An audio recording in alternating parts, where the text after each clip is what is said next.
In this session, we are going to discuss a problem of NCERT exercise of the chapter motion in a straight line. It seems that the problem is simple, but the problem is really tricky and it needs an in-depth concept of physics to discuss this problem. The problem is that in the following example, can the body be considered as the point object or not? This one is the first example of the motion, and in this example a railway carriage moving without jerks between two stations. Can be carriage considered as the point object or not? In the second example, the monkey can be considered as the point object or not for this motion. In the third example, the spinning cricket ball that turns on hitting the ground, and this spinning cricket ball be considered as the point object or not for this motion. And a tumbling beaker that has slipped off the edge of the table, and for this type of motion, can a tumbling beaker will be considered as point object or not?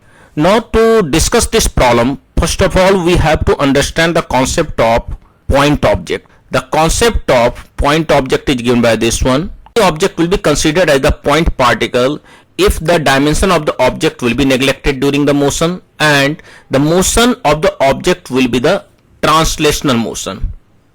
In case of translational motion, each and every point of the object will cover the same distance in a given time interval. Now this one is the first example.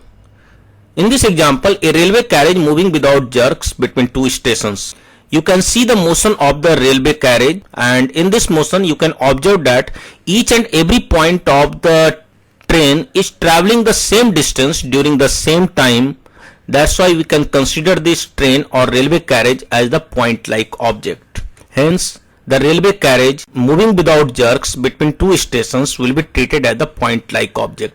Now we are going to discuss the second example. In this example, a monkey is sitting on the top of a man cycling smoothly on a circular track. Each and every point of the monkey will travel the same distance on the circular track in a given time interval.